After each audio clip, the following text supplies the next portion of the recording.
Oregon's prized Columbia River Gorge. Many have sought to encounter its remote wonders. However, the sights along this marvel were virtually inaccessible 100 years ago.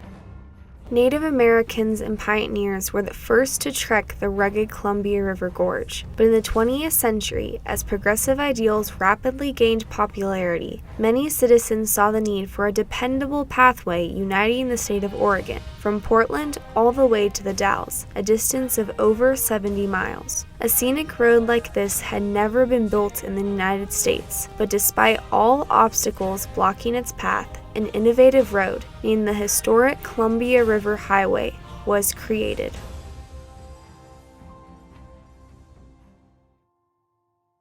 The historic Columbia River Highway was constructed to display the beauty of the Columbia Gorge and supply the need for a road connecting both halves of Oregon. It needed to be easily accessible and maneuverable for the forerunners of the emerging auto industry. Builders encountered a variety of obstacles, from navigating the rough terrain to lack of financial support. But the historic road impacted generations through the advancements made in highway engineering and the legacy of displaying nature's beauty that was left behind. One effect of the progressives in 20th century Oregon was a movement strongly advocating the construction of effective roads. The visionary leading the way was Samuel Hill. Samuel Hill's devotion to the good roads cause stemmed from his childhood experience escaping the Civil War on a very poor road. His drive led to his position as president of the Washington State Good Roads Association, but his next target was an innovative road through the Columbia River Gorge. For Hill to achieve this road, he would need a proficient engineer and support from governing officials. Samuel Lancaster was highly esteemed within the engineering practice and had exemplary achievements in his home state of Tennessee. Hill knew that Lancaster was the man that could make his road a success. In 1908, Hill and Lancaster attended the first International Road Congress together and analyzed first-hand examples of Europe's renowned architecture that someday the Columbia River Highway itself would be modeled after. Upon their return, Hill requested Lancaster to construct a road on his recently purchased estate in Washington. Lancaster designed horseshoe curves and low grades so the early automobiles could maneuver the steep hills to complete the road known as the Mary Hill Loops. In 1913, Hill invited 49 state legislators to inspect Lancaster's road, while he lobbied the idea of constructing a highway through the Columbia River Gorge. 19 days later, the Oregon legislature created the Oregon State Highway Commission, but funding could not be authorized for the road. This burden was laid upon the three counties, Multnomah, Hood River, and Wasco, through additional tax levies on their residents. The residents in Multnomah County were supportive of the taxes for the road due to support from local newspapers. However, the other two counties had more difficulty getting the funding needed. Hill organized a meeting at the Chanticleer Inn for officials and supporters, who decided work on the highway would begin. Samuel Lancaster was hired the next day as locating engineer for Multnomah County. A priority of Lancaster's was to identify specific beauty points for the road to reach, such as 11 of the 25 mapped waterfalls gracing the Columbia River Gorge, and the scenic wonders Crown Point and Oneonta Gorge. A 24-foot road width and a maximum 5% grade were guidelines devised and carried out for the entire road. Hill and Lancaster did not have much direct impact outside of Multnomah County, but their innovation was essential for the road to transpire. High-ranking officials within the state were not content with how much the road was costing, so they asked for the resignation of several prominent engineers. On several occasions, the laborers were uncontent with the conditions and went on strike and stopped construction for a few days. But even with the obstacles, they battled on to create some of the most recognized landmarks in the state of Oregon and the United States. Crown Point is one of the most recognized landmarks of the historic Columbia River Highway. The promontory juts out over the gorge and sits 700 feet above the river. Lancaster designed the road to arc up and around the point, accompanied by a sidewalk following the outside edge, so the view could be experienced at a slower pace.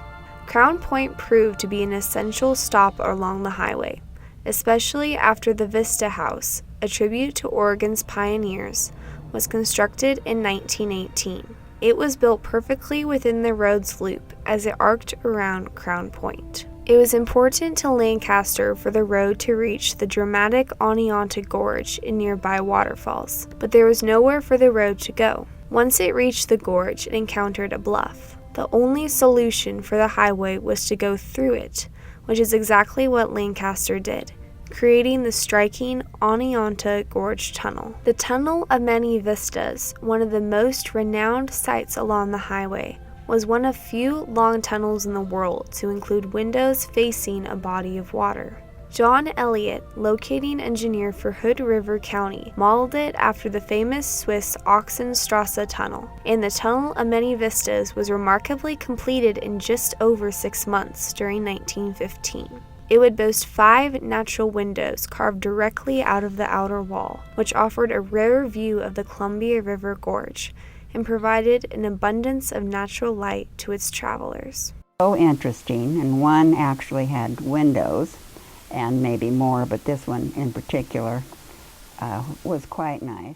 Scenic views, but there it was beautiful. I mean, even as a child, you can remember that. The Rowena Loops, constructed in 1921, were designed almost entirely based on Lancaster's earlier work at Maryhill, as they dropped over 500 feet in elevation. Roy Klein, the engineer for Wasco County, oversaw construction to this last scenic point before the road reached the Dalles. The road through Multnomah County was finished in 1916, and the road from Portland to the Dalles was fully paved by 1922. Between 1913 and 1916, the number of registered vehicles in Oregon almost tripled, and by 1920, Oregon ranked 4th in the nation for number of highway miles. Because the historic Columbia River Highway was the only automotive link connecting these two areas, towns following the route could flourish with the exchanges now possible. The Columbia River Highway was the first scenic highway in the United States,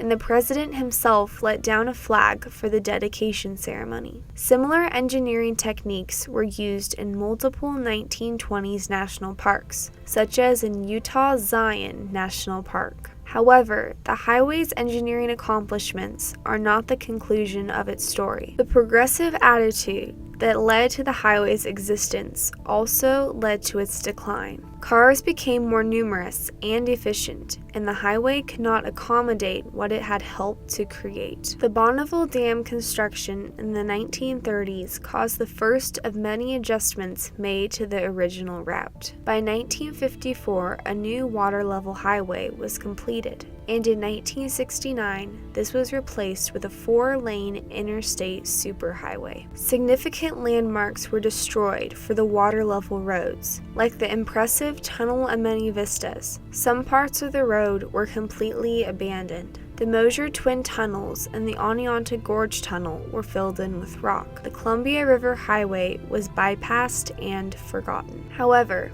many decades later, public interest grew to recover the highway and its legacy, reawakening Lancaster's intent for citizens to explore the unique beauty of the Columbia River Gorge. In 1984, the highway was declared a National Historic Civil Engineering Landmark. Projects to restore the historic Columbia River Highway were undertaken, and included the clearing and reinforcing of the filled tunnels, repairing damaged architecture, and recovering sections of the highway as bicycle and pedestrian paths. Today, only 10 miles of the highway remains to be restored. In 2016, as Oregon celebrates 100 years since Hill and Lancaster completed the first segment of their ambitious project, the two visionaries would be proud. The highway is again being used according to their original vision, for citizens to encounter the unparalleled beauty of the Columbia River Gorge. They chose not to alter the environment,